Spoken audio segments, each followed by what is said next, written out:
February 4th, 2026, Dubai International Airport was glowing with heat and luxury when Meghan Markle's private jet touched down. She walked off expecting the full royal-style welcome, red carpets, cameras flashing, and that same star treatment she still believes is her due. This was supposed to be her big power week. Secret meetups with luxury brand execs, quiet talks with top media bosses, and a private dinner with high-rolling investors from the golf world. Everything was lined up perfectly for her Grand March campaign launch, until it all flipped upside down in minutes. The moment her heels hit the ground, the mood changed fast. Border officers stepped in, pulled her aside, and walked her straight into a private interview room. No yelling, no cuffs, just cold faces and serious questions behind closed doors. What came next was brutal. Meghan Markle, the Duchess of Sussex herself, was denied entry into the United Arab Emirates. No exceptions, no explanations, no royal treatment. And here's where the drama really exploded. Instead of calling the US Embassy, her own country's line of defense, Meghan reached out directly to the British royal family. Reports say she asked for diplomatic backup, insisting on her status as Prince Harry's wife and the mother of 2 royal kids.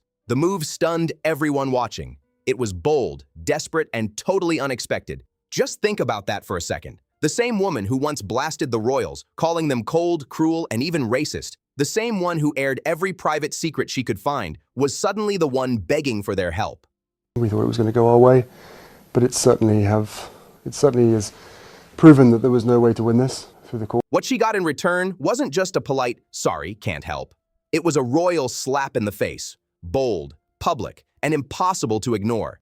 The response came crashing down like thunder. February 5th, 2026, Buckingham Palace exploded across global headlines. One icy statement, just 17 words long, shook every corner of the world. And this wasn't from a palace source or some mysterious royal insider. Nope, it came directly and officially from Prince William himself. His message landed like a royal lightning strike. The British royal family will not provide diplomatic sponsorship for Meghan Markle. She no longer represents the crown in any form, nor is she authorized to invoke our name for private endeavors. That's it, just like that. No sugarcoating, no formality, pure royal dismissal. This wasn't a quiet, we'll look into it, or a kind, we wish her well. If you could choose one thing for people to know the truth about you, what would that one thing be? The one thing, oh gosh, what's the one thing? This was a public execution of Meghan's royal ties, carried out by the future King of England himself. For the first time in modern royal history, a senior royal didn't just distance himself, he completely cut off a former family member for the entire world to see. And it didn't end there, it got even colder. The statement continued. Her Grace's current activities, travels, and affiliations are not coordinated with nor endorsed by the royal household. The United Kingdom's diplomatic channels remain governed by Her Majesty's government and respective consular authorities, not by spousal entitlement or media status. That final line hit hard. It wasn't just rejection, it was a full-blown reminder that Meghan Markle had officially been erased from royal privilege. Those final lines hit like a royal punch. Words like spousal entitlement and media status might sound formal on paper, but everyone knew the real message behind them. They were daggers dipped in diplomacy, cold, sharp, and aimed straight at Meghan. I had a great childhood. That time was really fascinating because that day that we were watching that commercial at school was also when the LA riots were happening. Prince William was drawing his line in gold. Meghan's marriage to Harry means nothing here. Her Hollywood shine? Worth 0. That Duchess title? Dead weight now. But what exactly went down in Dubai to spark this massive royal freeze-out? How did one of the richest, flashiest, most image-obsessed cities on Earth end up slamming its golden gates shut on Meghan Markle? Clearly, something serious went wrong, and it wasn't just bad luck or timing. There had to be more behind this shocking international rejection. So what really happened at Dubai Airport? According to insiders close to UAE border officials and diplomatic circles, Meghan didn't roll in quietly like she should have. Reports say she landed on a commercial first-class flight, not her private jet this time, expecting full VIP treatment. Her team allegedly told airport staff she'd receive soft handling, meaning no questions, no delays, and no customs hassle. The plan? A seamless arrival to kick off her newest high-end deal tied to luxury golf brands and elite investors. She showed up dressed to impress. Designer from head to toe, hair flawless, makeup on point, and her small entourage perfectly drilled on 2 orders. Stay silent and stay classy. Everything was supposed to scream sophistication and control. A quiet, polished power move that would keep her brand spotless and controversy-free. But that smooth royal-style entry she envisioned, it evaporated in seconds. The second Meghan stepped through immigration, everything flipped. What was supposed to be a routine arrival turned into a quiet storm. UAE officers suddenly pulled her aside, calm but firm, saying it was just for routine questions. Then, without warning, she was guided into a private room for a standard review. Her passport was taken briefly, no shouting, no aggression, but the tension in that air was thick enough to cut. And then came the chill, the kind that cuts deeper than words. The message was short, cold, and final. You are not welcome here at this time. Within an hour, Meghan was quietly escorted through the terminal, placed back on the next outbound flight, and gone. No arrest, no statement, no special treatment, and definitely no red carpet goodbye. The UAE authorities offered zero explanation, and under Article 11 of the UAE Federal Law on Entry and Residence, they didn't need to. Border control there has absolute authority to deny entry. No reason required, no appeal allowed. But here's where the story really blew up. According to multiple insiders, Meghan didn't leave quietly.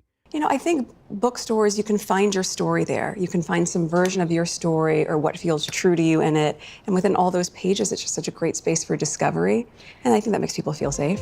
Reports claim that as she was being escorted out, she tried to pull rank, invoking royal diplomatic privilege. That's right. She allegedly dropped her royal ties at the border, hoping her connection to the crown would open the gates. But this time, those royal strings she tried to pull, they snapped right back at her. Can you imagine that move? The same woman who sat in front of Oprah, exposing how cold and unsupportive the royal family was. The same woman who claimed she was silenced, controlled, and left unprotected, suddenly trying to use those same royal ties for help? She packed up and left the UK for freedom and independence, but the moment things went sideways in Dubai, she was back reaching for the palace hotline. The irony here is wild. According to insiders connected to the UAE's Foreign Affairs Network, Meghan didn't just ask for help. She acted like she was still royal property. Reports say she made her case to border officials with full-on confidence, insisting she deserved diplomatic consideration for 3 reasons. First, she's still legally married to Prince Harry, a man of royal blood. Second, she's the mother of 2 children officially recognized as Prince and Princess under Queen Elizabeth II's legacy decrees. And third, she claimed she was on a strict schedule to get back to California for Archie and Lilibet's spring semester registration. But that last point, that's where the story takes a sharp turn. Sources say those school registrations have previously been linked to jurisdictional questions involving California's Child Protective Services. Now that raises some serious eyebrows. Why would something as simple as school enrollment get tied to a legal jurisdiction issue? What's really going on behind those guarded Monteceto gates? People have started whispering fast, and the rumors aren't slowing down. Back in Dubai, though, Meghan's appeal didn't just vanish into bureaucracy. It reportedly got escalated. Word is her request was forwarded directly to the British royal household for official verification. And that's when the hammer dropped hard. Buckingham Palace didn't respond with a polite, "we'll look into it," or a smooth diplomatic brush-off. They fired back with an icy, no-nonsense rejection. The message was short, sharp, and final. Meghan was on her own. No assistance, no support, no royal safety net. And when the palace made it official, it sent shockwaves through diplomatic circles. Prince William's follow-up message to UAE officials took things even further. And it was surgical in tone. He reportedly said, "The matter of Meghan Markle's current travels is one for the appropriate consular authorities." That one line said it all. No royal backing, no protection, just pure distance. It was the monarchy's way of saying loud and clear, Meghan Markle doesn't speak for the crown. Not now, not ever. We will not intervene. Can you believe that? The future King of England basically told a foreign government, she's not our problem anymore. No protection, no cover, no backup, nothing. Meghan Markle was officially on her own. And just when everyone thought the royal response couldn't get any colder, Princess Anne stepped in and dropped the final royal hammer. If Prince William's words slammed the palace doors shut, Anne's message was the sound of every lock snapping into place. Known as the royal family's no-nonsense enforcer, the one with zero patience for drama, Princess Anne made sure there was no confusion left anywhere. She sent a direct message to Commonwealth officials and top diplomatic partners, and it was icy from start to finish. Her statement read, "It must be understood that Meghan Markle and her husband do not act on behalf of the Crown, the monarchy, nor the United Kingdom. Any associations drawn between their actions and the institution are purely speculative and legally unsubstantiated. Brutal doesn't even begin to cover it." But she didn't stop there. And doubled down hard. She issued a serious warning to anyone even thinking about using royal titles for business, brand deals, product promotions, media ventures, or any international dealings that so much as hinted at royal ties. That wasn't just a clarification. That was a preemptive strike. A royal warning shot fired across borders loud and clear. Meghan's royal privileges were done, dusted, and dead. The message to the entire world couldn't be clearer. Meghan's not speaking for the crown anymore. She's selling for herself. And just when people thought this Dubai chaos was a random scandal, the truth hit harder. This was the eruption of something that's been cracking behind the scenes for months. That picture-perfect Monteceto dream life, it's starting to look more like a collapsing empire, one built on glamour, influence, and powerful connections, all of which are slipping away fast. And here's the twist. Meghan definitely doesn't want the world to know. The eviction. Sources close to the owners of Meghan and Harry's Monteceto mansion have finally confirmed what people had been whispering for months. The couple didn't leave that luxury estate by choice. They were forced out. After a string of delayed rent payments, unapproved renovations that reportedly violated their contract, and a heated clash over unpaid back taxes, everything came crashing down. On January 14, 2026, the so-called royal exiles were officially removed from the estate. A quiet court filing buried deep in Santa Barbara County records tells the story with cold precision. The final legal note reads, "Non-renewal of private lease due to conflict with contractual use." Translation? The landlord had enough. The eviction happened swiftly, silently, and without a single flash of paparazzi. No red carpet, no goodbye statement, just an unceremonious exit from their million-dollar dream home. A far cry from the glitter and Oprah-era glamour that once defined their Monteceto life. But that eviction was only the beginning. Their business empire was cracking too. Let's start with the Spotify split. That once hyped $25 million deal, celebrated as the couple's fresh start for independent storytelling, completely collapsed by the end of 2025. The reason? Simple. Low output, poor engagement, and never-ending drama over creative control. In total, they produced just one underperforming podcast season. One. Even with all the publicity, it flopped hard. Spotify executives reportedly tried to salvage it, but there was no saving that train wreck. For a deal worth $25 million, that result was beyond disappointing. Then came the Netflix meltdown. What was once a glittering $100 million mega deal packed with promises of documentaries, feature projects, and global impact has now been reduced to a loose, uncertain holding agreement. No buzz, no traction, and no confirmed upcoming releases. The partnership that was supposed to redefine their post-royal image has fizzled into silence. And insiders say Netflix is already reconsidering its future with the couple. From eviction notices to collapsing contracts, the Monteceto dream is starting to look more like a royal disaster than a comeback. Netflix insiders have finally started talking, and it's not pretty. Sources say the streaming giant got fed up with low viewership, endless behind-the-scenes tension, and the growing brand risk that came with the Sussex name. By January 2026, Netflix quietly pulled the plug. Their development contract with Meghan and Harry simply expired. No renewal, no new shows, no second chances. In plain words, the golden goose stopped laying, and Netflix stopped pretending to care. What was once sold as a billion-dollar royal fantasy has completely unraveled. Deals collapsing, doors slamming shut, and that once glamorous Monteceto dream spinning into a full-blown PR disaster. But it gets worse, because here comes the Archwell investigation, the scandal shaking the very foundation of Meghan's post-royal empire. The Archwell Foundation, once paraded as a global symbol of purpose and philanthropy, is now under dual investigation in both the US and the UK. Authorities are reportedly digging into misused funds, inaccurate tax filings, and even improper employee severance packages. And it's not just whispers anymore. Several former staff members have filed civil lawsuits accusing the organization of wrongful termination and unpaid compensation. But that's still not the end. U.S. federal investigators are said to be looking into false representations in contracts tied to Meghan's commercial wellness ventures, suggesting possible blurred lines between charity money and private business. That's serious trouble. The kind that could shake her entire brand to the core. See the pattern here?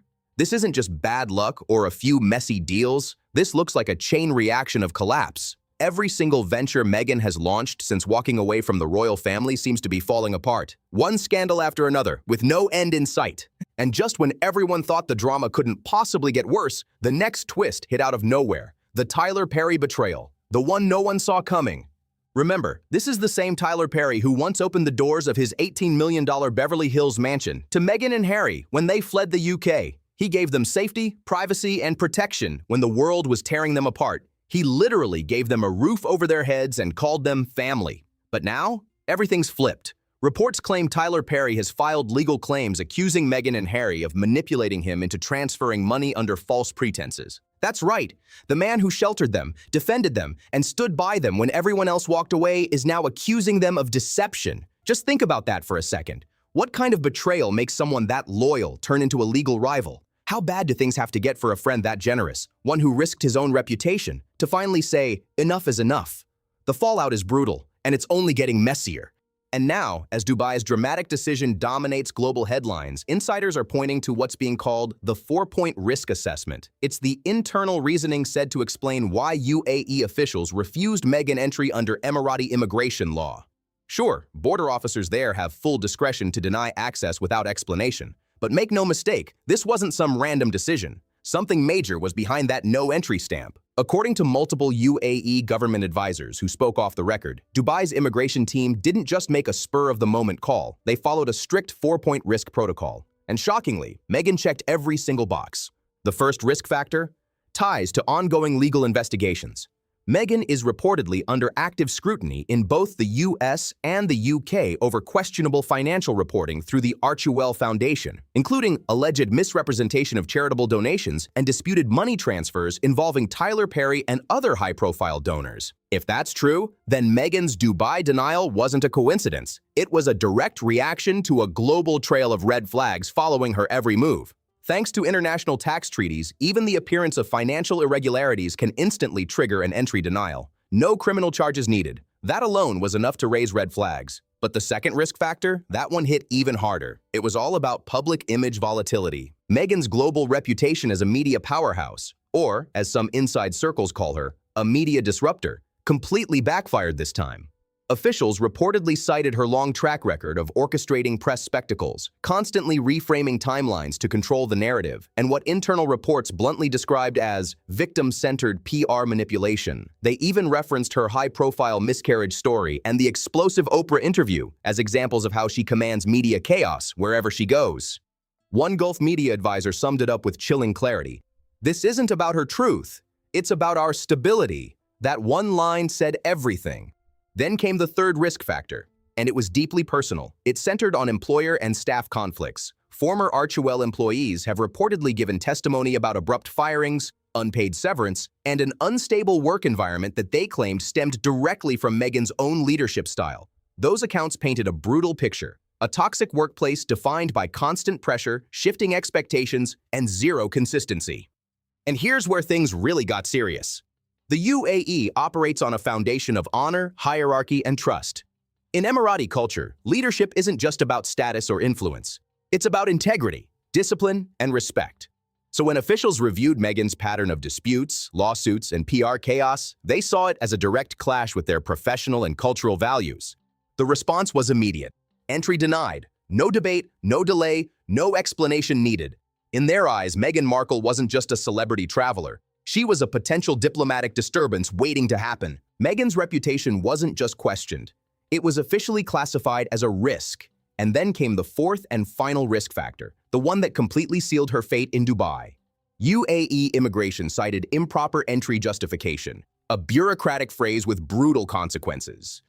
According to officials, Meghan failed to apply under the correct media or business visa categories and didn't disclose her scheduled meetings with top-tier luxury brand executives and digital production crews. Insiders claim she was quietly prepping soft launch footage for a new project, but on her paperwork, she claimed the trip was for personal family planning. To Emirati authorities, that looked like a deliberate misrepresentation, a serious violation under their strict entry laws. And just when it couldn't get more explosive, the palace warning surfaced. According to a senior Gulf advisor with close royal connections, UAE officials had already received private alerts from British diplomatic channels before Meghan even landed. Buckingham Palace didn't directly say deny her entry, but their tone made everything unmistakably clear. No royal support, no diplomatic cover, no endorsement, period. That quiet message from London was enough to send a chill through the Emirati government. One UAE advisor reportedly summed it up perfectly. If her own family won't stand by her, why should we? Those words echoed through every level of the UAE's diplomatic chain, from the immigration desks to the Ministry of Foreign Affairs. And it didn't stop there. Internal memos later revealed that palace representatives had been in discreet contact with the UAE's Ministry of Foreign Affairs as early as February 2nd, 2 full days before Meghan's plane even touched down. The communication, reportedly signed off by Prince William himself, made one thing absolutely crystal clear. Meghan Markle is not to be treated as a diplomatic figure in any capacity, regardless of her title or surname. That single message carried the weight of royal authority, and it was the final nail in the coffin. By the time Meghan's jet landed in Dubai, her fate was already sealed, her royal ties cut, and her global credibility hanging by a thread. Prince William, who's been quietly stepping into a quasi-foreign minister role for global royal relations amid King Charles's ongoing health issues, reportedly personally approved the exact wording of the Dubai directive. The leaked memo stated in clear royal precision, "The royal household formally distances itself from the private actions and intentions of the Duchess of Sussex. Her activities are not aligned with Crown objectives." In plain English, the palace didn't just refuse to help Meghan, they cut off every route before she even landed. They didn't leave the door closed, they locked it, bolted it, and threw away the key. It was a royal scorched earth move, one that left Meghan completely isolated. No allies, no backing, and no way out. Meanwhile, Prince Harry, according to friends close to the couple, has been deeply shaken by how far things have spiraled out of control. Insiders say he's terrified that his children are now growing up surrounded by the same relentless media storm that haunted his own childhood, except this time there's no palace, no royal protocol, and no protective wall between them and the press. Sources say Harry has confided to close friends that he fears Archie and Lilibet may one day resent him, not just for the endless public exposure, but for the life he's built around it. The career choices, the burned bridges, the family ties he's destroyed, all of it weighs on him heavily. He's haunted, one insider revealed, by the thought that his kids might grow up blaming him for shutting every royal door that once protected them.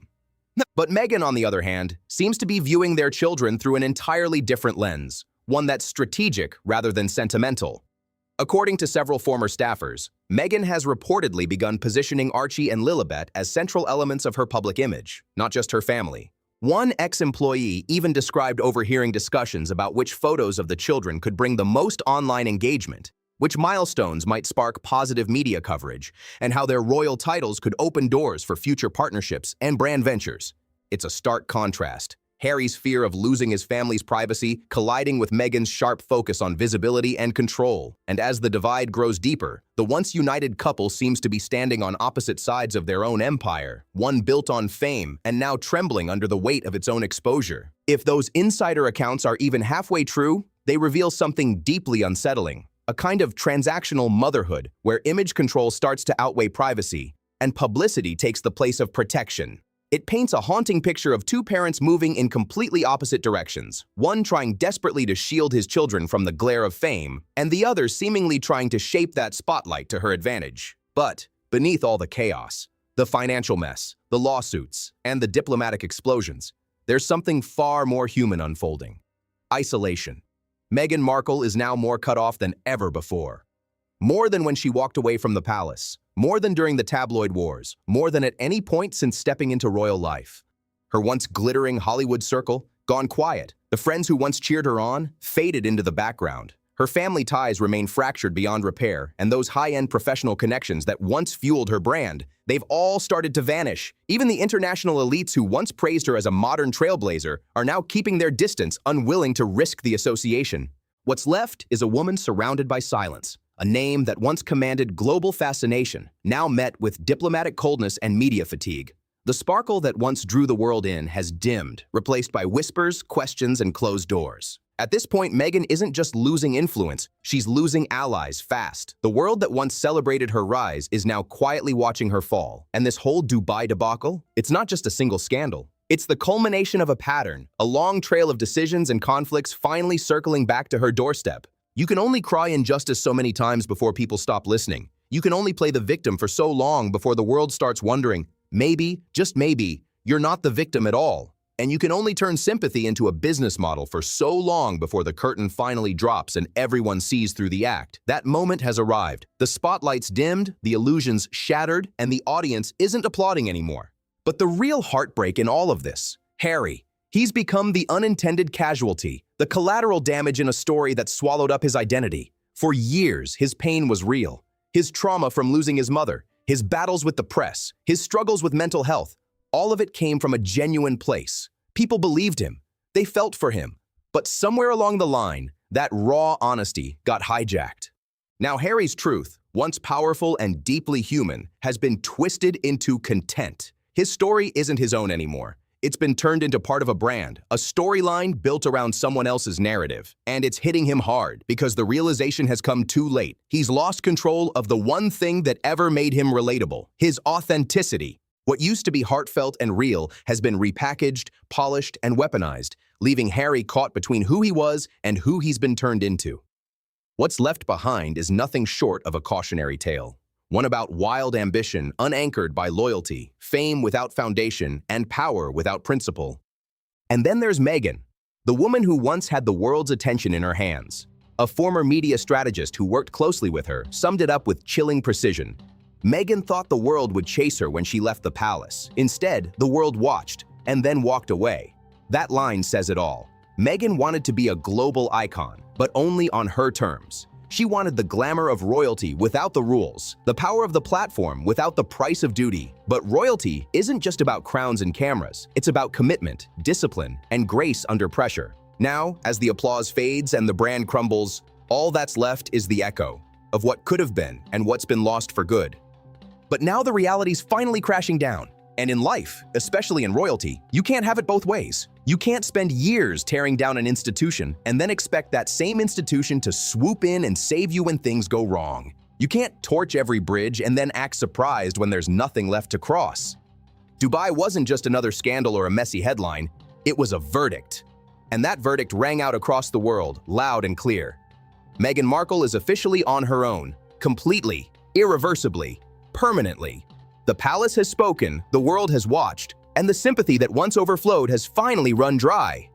The woman who once commanded global fascination now stands surrounded by silence. No royal backing, no Hollywood safety net, no loyal PR team to spin the story her way. Every door that once swung open is now locked tight, and the world that once adored her seems ready to move on. But the biggest question still hangs in the air. What about Harry? Will he stay locked in that same isolation, standing by her side even as the walls close in tighter? Or will this latest humiliation finally shake him awake? Maybe he'll realize that the freedom he fought for has turned into the very cage he can't escape. Only time will tell whether Harry finds the courage to step out of the storm, or stays there, drenched and exhausted, trying to convince himself that this is still the life he chose.